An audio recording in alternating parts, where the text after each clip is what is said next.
ഇന്നത്തെ വീഡിയോയിൽ നമ്മൾ പഠിക്കാൻ പോകുന്നത് സെക്കൻഡറി പവർ ഐ സിയെ കുറിച്ചാണ്. കഴിഞ്ഞ വീഡിയോയിൽ നമ്മൾ പി എം ഐ സിയെ കുറിച്ച് പവർ ഐ സിയെ കുറിച്ച് ഡീറ്റെയിൽ ആയിട്ട് പറഞ്ഞിട്ടുണ്ട്. അപ്പം അധിക സ്മാർട്ട് ഫോണുകളിലും വരുന്ന വേറൊരു ഐ സിയാണ് സെക്കൻഡറി പവർ ഐ സി. അതായത് മെയിൻ പവർ ഐ സിയുടെ കുറച്ച് ചില ഫങ്ഷൻസ് ഒക്കെ ആയിരിക്കും ഈ ഒരു ചെറിയ പവർ ഐ സി ചെയ്യുന്നുണ്ടാവാം. അപ്പോൾ ഈ ഒരു ഐ സിയെ പൊതുവെ ടെക്നീഷ്യന്മാർ സെക്കൻഡറി പവർ ഐ സി എന്നോ അല്ലെങ്കിൽ ചാർജിങ് ഐ സി എന്ന്, അതുപോലെ ചാർജിങ് ആണ് ഇത് മെയിനായിട്ട് ചെയ്യുന്നത്, അതുപോലെ P M I I C, ഇങ്ങനെയൊക്കെ പ്രത്യേക വ്യത്യസ്ത പേരുകളിലൊക്കെ ഇതിനെ പറയാറുണ്ട്. കോൾക്കം ചിപ്സെറ്റുകൾ വരുന്ന ഫോണുകളിൽ വരുമ്പോഴാണ് പൊതുവെ നമ്മൾ ഇതിനെ പി എം ഐ എന്ന പേരിൽ പറയാറുള്ളത്. അപ്പോൾ നമുക്കറിയാം പി എം ഐ 8952 അല്ലെങ്കിൽ പി എം ഐ 8994 ഇങ്ങനെയൊക്കെ തുടങ്ങിയിട്ടുള്ള ഐ സി നമ്പറുകൾ കാണാം. അപ്പോൾ അതിൽ വരുമ്പോൾ പൊതുവെ P M I I C എന്നൊരു പേര് കൂടെ പറയാറുണ്ട്. കൂടുതലും നമ്മൾ പറയുന്നതാണ് മീഡിയ ടെക്കിലൊക്കെ വരുമ്പോൾ നമ്മൾ ചാർജിങ് ഐ സി അല്ലെങ്കിൽ sub I C, sub power I C എന്നൊക്കെ രീതിയിലാണ് ഇതിനെ പറയാറുള്ളത്. ഏതായാലും മെയിൻ പവർ ഐ സിയുടെ ചില ഫങ്ഷൻസ് ചെയ്യാൻ വേണ്ടിയിട്ടായിരിക്കും മെയിൻലി ഇത് യൂസ് ചെയ്യുന്നത്. ഇനി നമുക്ക് ഈ സെക്കൻഡറി പവർ ഐ സി എന്നുള്ള കോൺസെപ്റ്റ് പഴയ കാലത്തെ ഫോണുകളിലേ ഉണ്ടായിരുന്നു. ഒരു മെയിൻ ഐ സിയുടെ കൂടെ ചെറിയൊരു ഐ സി വെച്ചിട്ട് പണ്ട് കാലത്തുള്ള നോക്കിയ ഫോണുകളിലൊക്കെ വന്നിട്ടുണ്ട്.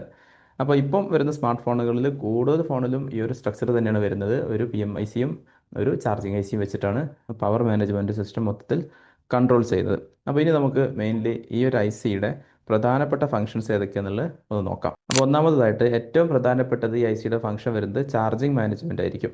അപ്പോൾ മൊബൈൽ ഫോണിൽ ചാർജർ കണക്ട് ചെയ്ത് കഴിഞ്ഞാൽ ബാറ്ററിയിലേക്ക് വേണ്ട ചാർജിങ് സെക്ഷനെ കൺട്രോൾ ചെയ്യുന്നത് ഈ ഒരു ഐ സി ആയിരിക്കും. നമ്മൾ ചാർജിങ് കണക്ട് ചെയ്യുന്ന സമയത്ത് ആ ചാർജറിൽ നിന്നുള്ള വോൾട്ടേജ് സ്വീകരിച്ച് അത് കറക്റ്റ് ബാറ്ററി വരെ എത്തിക്കുന്നതിനിടയിൽ കൺട്രോൾ ചെയ്യുന്നത് ഈ ഒരു ഐ സി ആയിരിക്കും. അപ്പോൾ അതുകൊണ്ടാണ് ഈ ഐ സി നമ്മൾ നേരത്തെ പറഞ്ഞു ഇതിന് സെക്കൻഡറി പവർ ഐ സി എന്നതിനപ്പുറത്തേക്ക് ടെക്നീഷ്യന്മാർ പൊതുവെ ചാർജിങ് ഐ സി എന്ന് വിളിക്കാൻ കാരണം ഇതിൻ്റെ മെയിൻ ഫംഗ്ഷൻ ഇതാണ്. ഓക്കെ, അപ്പോൾ ചാർജർ റിലേറ്റഡ് കംപ്ലയിൻസ് വരുമ്പോൾ നമ്മൾ ഏറ്റവും ഫസ്റ്റ് ഈ ഒരു സെക്ഷൻ എന്ത് ചെയ്യണം, ഈ ഒരു ഐ സിയെ നമ്മൾ പ്രത്യേകം ശ്രദ്ധിക്കേണ്ടതായിട്ടുണ്ട്. ഇനി രണ്ടാമതായിട്ട് ഇതിൻ്റെ ഫംഗ്ഷനാണ് ഡിസ്പ്ലേ ബാക്ക് ലൈറ്റുകൾ, അതുപോലെ ഗ്രാഫിക് പവറൊക്കെ ചെയ്യാം. അപ്പോൾ ഗ്രാഫിക് ഐ സി ആയിട്ട് നമുക്കറിയാം നമ്മൾ അടുത്ത സെക്ഷനിൽ വരുന്നുണ്ട്. ഡിസ്പ്ലേയിൽ നമുക്ക് ലൈറ്റ് കത്തണം. അപ്പോൾ ആ ലൈറ്റ് ബാക്ക് ലൈറ്റ് കത്തിക്കുന്നത് ചില ഫോണുകളിൽ ഈ ഒരു ചാർജിങ് ഐ സി അല്ലെങ്കിൽ സെക്കൻഡറി പവർ ഐ സി എന്നുള്ള ഐ സി എന്നായിരിക്കും. എല്ലാ ഫോണിലും അങ്ങനെയല്ല, റയറായിട്ട് ചില ഫോണുകളിൽ ഈ ഒരു നേരത്തെ പറഞ്ഞ ചാർജിങ് ഐ സിയിൽ ഈ ഒരു ഫംഗ്ഷനോട് ചെയ്യുന്നുണ്ട്. ബാക്ക് ലൈറ്റിന് വേണ്ട വോൾട്ടേജ് പ്രൊഡ്യൂസ് ചെയ്യുന്നുണ്ട്. അതുപോലെ ഗ്രാഫിക്സ് ഐ സി എന്ന് പറയുമ്പോൾ ഡിസ്പ്ലേയിൽ ചിത്രങ്ങളൊക്കെ തെളിയാൻ വേണ്ടി, എഴുത്തുകളൊക്കെ വരാൻ വേണ്ടി നമുക്ക് വോൾട്ടേജ് അപ്ലൈ ചെയ്യേണ്ടതുണ്ട്. പൊതുവെ വി എസ് എൻ എന്ന പേരിലേക്കാണ് വോൾട്ടേജ് ഉണ്ടാവുക. അപ്പോൾ ആ വോൾട്ടേജ് പ്രൊഡ്യൂസ് ചെയ്യാൻ വേണ്ടി അധിക ഫോണുകളിലും ഗ്രാഫിക്സ് ഐ സികൾ, അതായത് അതിനുവേണ്ടി പ്രത്യേക ഒരു ഐ സി യൂസ് ചെയ്യാറുണ്ട്. എന്നാൽ ചില ഫോണുകളിൽ എന്താണ് ആ ഗ്രാഫിക്സ് വോൾട്ടേജ് കൂടെ പ്രൊഡ്യൂസ് ചെയ്യുന്നത് ഈ ഒരു ചാർജിങ് ഐ സി അല്ലെങ്കിൽ സെക്കൻഡറി പവർ ഐ സി എന്നായിരിക്കും. മൊബൈൽ ഫോണിനകത്തേക്ക് നമുക്ക് അടുത്ത സെക്ഷനിലേക്ക് വരുമ്പോൾ മനസ്സിലാക്കാൻ പറ്റും. ബാക്ക് ലൈറ്റ് വോൾട്ടേജ് അതുപോലെ ഗ്രാഫിക്സ് വോൾട്ടേജ് എന്നൊക്കെ പറഞ്ഞാൽ പൊതുവെ കുറച്ചുകൂടെ ഉയർന്ന വോൾട്ടേജ് ആണ്. സാധാരണ ബാറ്ററി വോൾട്ടേജ് വി ബാറ്റ് അല്ലെങ്കിൽ നമ്മൾ വി പി എച്ച് എന്നൊക്കെ പറയുന്ന വോൾട്ടേജിനേക്കാൾ മുകളിൽ വരുന്നൊരു വോൾട്ടേജാണ് ബാക്ക് ലൈറ്റ് വോൾട്ടേജ് അതുപോലെ ഗ്രാഫിക്സ് വോൾട്ടേജ് ഒക്കെ വരുന്നത്. അപ്പോൾ അങ്ങനെയുള്ള ഉയർന്ന വോൾട്ടേജ് ഒക്കെ പ്രൊഡ്യൂസ് ചെയ്യുന്നതായിരിക്കും ഈ രണ്ട് വോൾട്ടേജും ചില ഫോണുകളിൽ ഈ ചാർജിങ് ഐ സി എന്നാണ് പ്രൊഡ്യൂസ് ചെയ്യുന്നത്. ഇനി റയറായിട്ട് ചില ഫോണുകളിൽ വരുന്നൊരു ഫംഗ്ഷനാണ് ഇതിൻ്റെ ഫ്ലാഷ് ലൈറ്റിന് വേണ്ട വോൾട്ടേജും ചില ഫോണുകളിൽ ഈ ഒരു ഐ സിന്ന് വരുന്നുണ്ട്. ഇനി നാലാമത്തെ ഏറ്റവും പ്രധാനപ്പെട്ടതാണ് വി പി എച്ച് പവർ. നമുക്കറിയാം മൊബൈൽ ഫോണിൽ അധിക ഐ സികളും വർക്ക് ചെയ്യുന്നത് 4 വോൾട്ട് അല്ലേ, 3.7 to 4.2 എന്നുള്ള വി പി എച്ച് പവർ ഉപയോഗിച്ചിട്ടാണ്. അപ്പോൾ ഈ വി പി എച്ച് വോൾട്ടേജ് എങ്ങനെ ഉണ്ടാക്കുന്നത്, നമ്മൾ സാധാരണ ബാറ്ററിയാണ് ഇട്ട് കൊടുക്കുന്നത് മൊബൈൽ ഫോണിൽ അല്ലേ.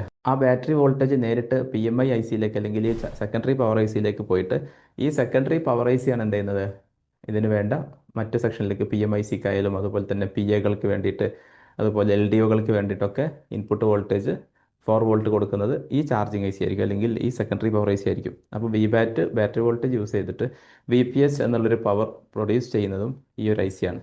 അപ്പോൾ ഈ ഐ സിക്ക് അടുത്ത് നമുക്കൊരു വി പി എച്ച് കോയിൽ അതുപോലത്തെ കപ്പാസിറ്റേഴ്സ് കാര്യങ്ങളൊക്കെ ചാർജിങ് ഐ സിക്ക് അടുത്തായിട്ട് നമുക്ക് കാണാൻ വേണ്ടി പറ്റും. അപ്പം മെയിൻലി നേരത്തെ പറഞ്ഞ ഗ്രാഫിക്സ് വോൾട്ടേജ് അതുപോലെ തന്നെ ബാക്ക് ലൈറ്റ് വോൾട്ടേജ് അല്ലെങ്കിൽ ഫ്ലാഷ് ലൈറ്റ് ഇതൊക്കെ ചില ഫോണുകളിൽ വരാറുണ്ട് ഈ ഐ സിക്കെങ്കിലും.